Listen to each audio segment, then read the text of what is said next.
All right, please, Commissioner. All right, good morning. Everyone's got sound? Everybody's good?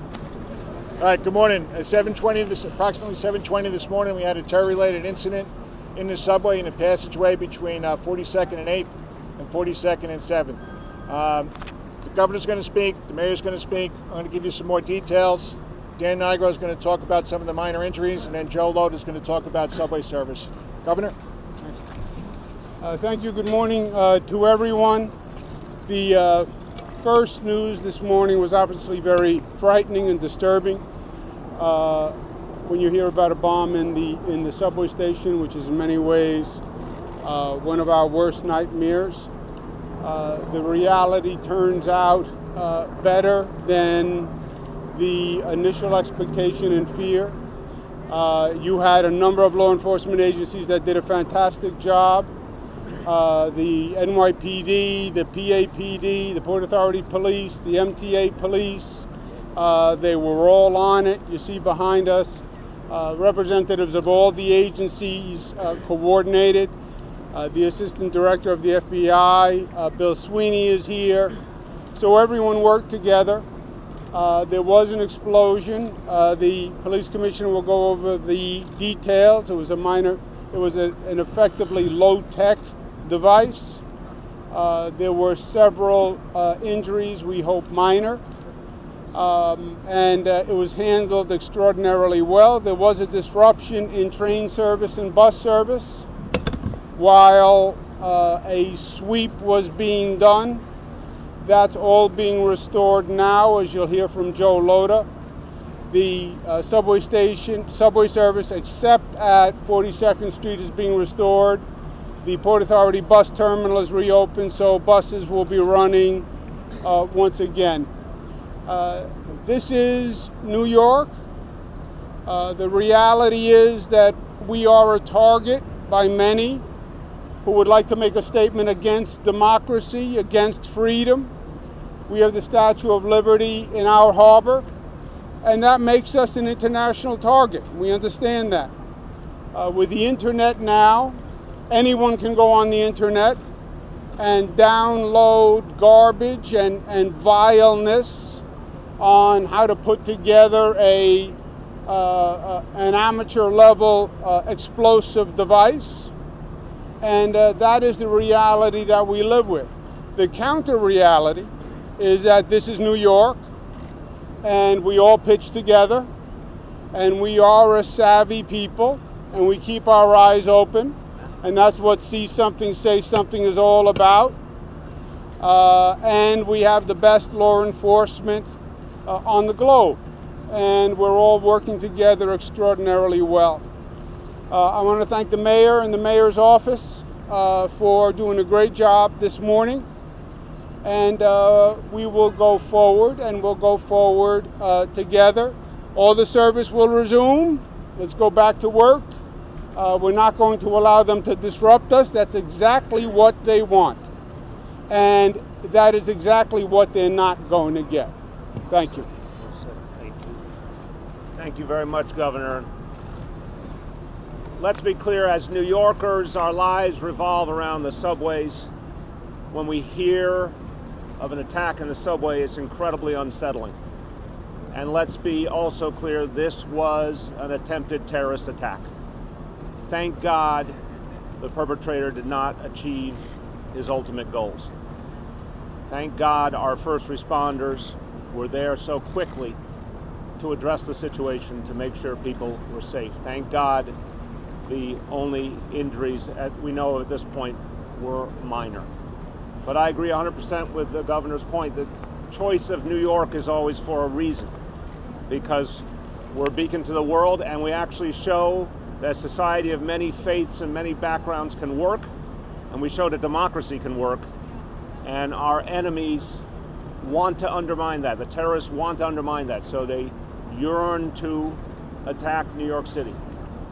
But New York City is blessed with the finest law enforcement, and what our first responders did today was another example, the ability to address a situation quickly, contain it, and make sure people are safe. Let me just say, it's very important for my fellow New Yorkers to know there are no additional known incidents at this time. There are no additional known activities. We will wait for a fuller investigation, of course, by the NYPD and the MTA police and Port Authority police and FBI. But at this point in time, all we know of is one individual who, thank God, was unsuccessful in his aims. There are also no credible and specific threats against New York City at this time. But we will give you more information, of course, as the investigation unfolds.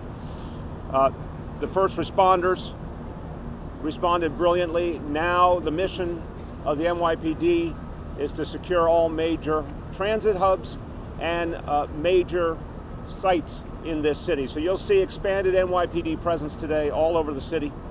New Yorkers have come to understand when you see our specialized forces, when you see those long guns and those highly trained officers, that's something that should be reassuring to you. It means NYPD is on full alert and out in force, and that means you're safe. Finally, want to say, the governor invoked that phrase, we can't say it enough times, when you see something, say something. This is the difference maker. We've seen it time and again. When an everyday New Yorker sees something that doesn't make sense, hears something, sees a package, gets a feeling that something's wrong, don't hold it to yourself. Tell a police officer. They are the ones who can take the information and act on it. It's so important to speak up because you could be saving many lives by doing so. I'll finish by saying this. This is the most resilient place on earth. We've proven it time and time again. We proved it just over a month ago. We proved it on 9/11. We're going to prove it again today. The terrorists will not win. We're going to keep being New Yorkers. Let's get back to work. Thank you. All right, these are the preliminary facts. So it just happened a couple hours ago, so you have to understand these are preliminary facts.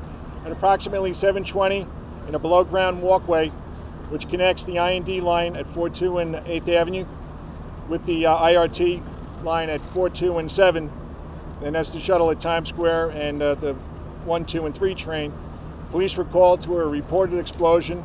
Responding units found an injured 27-year-old male. We've identified him as Akayed Ullah, Akayed Ullah. He had burns and wounds to his body. Preliminary investigation at the scene indicates this male was wearing an improvised, low-tech explosive device attached to his body. He intentionally detonated that device. Looks like there were 3 other people in the immediate area also sustained minor injuries, but Dan Nigro is going to talk about that. The subject was placed in custody and transported to Bellevue Hospital. Immediate police response to the scene included members of the Transit Bureau, Emergency Service Division, Bomb Squad, Counterterrorism, MTA police, state troopers, and the FBI's Joint Terrorist Task Force. In addition, the NYPD Strategic Response Group and Critical Response Command were assigned to other key transportation hubs in other locations throughout the city as a precautionary measure.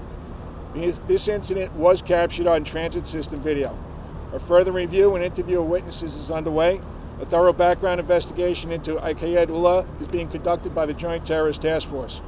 We are asking anyone who may have any information about this individual or incident to call the terror hotline, and that's 888-NYC-SAFE. Just as the governor said, and as the mayor said, we are New Yorkers. We don't live in fear. If you see something that doesn't look right, you have an obligation to come forward, call 911, flag down a cop, and give us a chance to investigate it. Dan Nigro is going to talk about the injuries now. Dan? Thank you, Jim. As the police commissioner mentioned, the perpetrator detonated the device. It caused burns to the hands and the abdomen, also lacerations. Our EMS personnel removed the perpetrator to Bellevue Hospital, where they're being treated now. 3 other people that were in proximity of the explosion removed themselves. 2 of them took themselves to Mount Sinai West, 1 to Mount Sinai Queens, all with minor injuries that are consistent with being in the area of the explosion, that is ringing in the ears and headache. So we have 3 minor injuries to people that were in that corridor and serious injuries to the perpetrator. That's it at this time.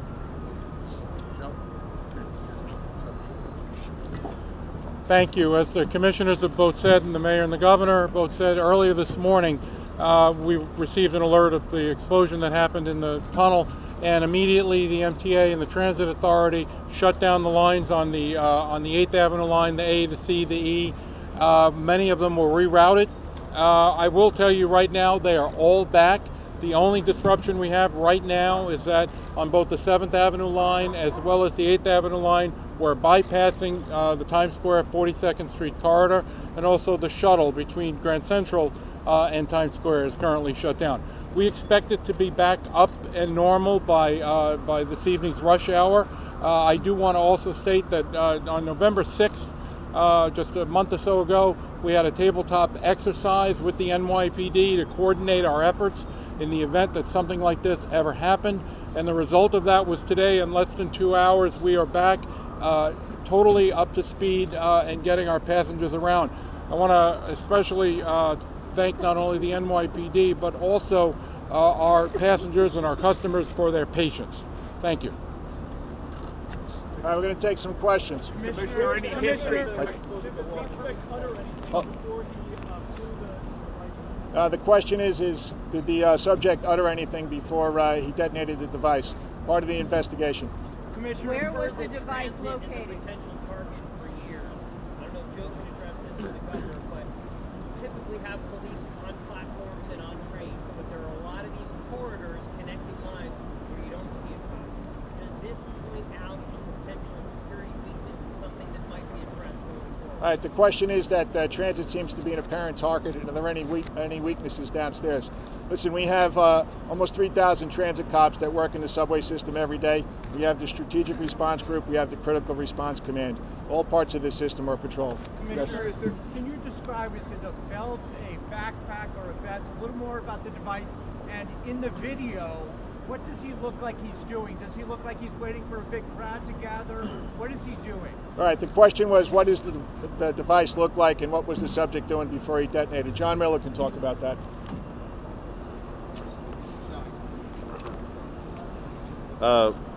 Without getting into too many specifics, the device is based on a pipe bomb. It was affixed to his person with a combination of Velcro and zip ties. The bomb squad is in the process now, along with the FBI Special Agent bomb technicians, of processing that crime scene with others. They're going to gather up those pieces, and we'll have a better idea of what the device was put together with and what was inside it. John, any history on the bird? One at a time. Hold on. Any history on the bird? Yeah, we're not going to go into that right now. Did he detonate? Hold on, right here, Juliet. Hold on, one at a time. Hold on, Juliet. Did he detonate it himself, and was this done purposely at That's that Juliet. time? The question is, did he detonate it himself? In the video, you see him walking down the corridor. That's part of the investigation. We don't know that to be a fact just yet. Right behind Juliet. We're working on that right now. Yeah, right here. Is there a reason why we're seeing the incident from a few weeks ago, this incident, more now, and we've gone years and years and years in New York since 9/11 with nothing, and now all of a sudden it seems like we are seeing more incidents? Is there a reason why? There have been incidents, starting with 9/11, but I'll let John talk about that a little bit. All right, sure. So, as you all know, since the World Trade Center bombing of 1993, and well before that, New York City, as the media capital of the world, has been a target of terrorist attacks in the past. There was the World Trade Center bombing of 1993, the 9/11 attacks, and in the course of post 9/11 world, as you're aware, there's also been approximately 26 plots that we can talk about that have been prevented through intelligence, investigation, and interdiction. As you know, there was the Times Square bombing, which failed to detonate. There was the Chelsea bombing from September 17th of 16, and then there's this incident. So clearly, due to an immense effort that is put into this by the FBI, the NYPD, our intelligence and counterterrorism people, and everybody else, it's an all-hands effort. We have prevented a significant number of plots, a significant number of attacks, but this is a fact of life. Whether you're New York or London or Paris, the question is, can it happen here? And the answer is, it can happen anywhere. Did he claim any connection to ISIS? All right, hold on. Right here in the front row. Did he claim any connection to ISIS? He did make statements, but The question is, did he claim connection to ISIS? He did make statements, but we're not going to talk about that right now. Right behind you. Hold on, right behind you. Where exactly did the device go off in the passageway? It's at 4-2 and 8. He's walking eastbound to 4-2 and 7. And so it's from this corner to Times Square underneath. If you've taken the subway, you know what the passageway I'm talking about. All right, hold on. In the back? Yeah. Subway system of this size runs 24 hours, 7 days a week. You know you say you've got it all covered. How can you possibly have it covered given its size and scope? All right. The question is, the size of the subway system is massive. How can we have that how can we have that system covered? Listen, this is going to take. There's 6 million people that ride the train every day. It's going to take everybody to have their eyes open, pay attention to what's going on. If you see something that makes you uncomfortable, make that phone call or talk to a cop. Give us a chance to investigate. In the back.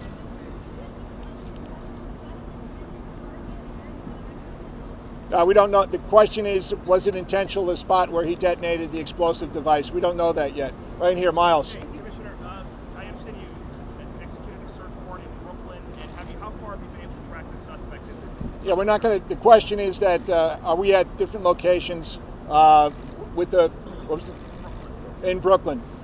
I'm not going to go into that right now. This is part of what we do. We're investigating his background now to see what addresses he have, and we'll fully investigate him in the locations where he lives. All right, listen. We're going to come back to you later on with some more information. Thank you very much. Thanks. Thank you. We'll get you an update as things become available. All right. Thank you. Stevie. Yes, sir. All right, guys, we have to reopen the street, so as soon as we can, sidewalk, please.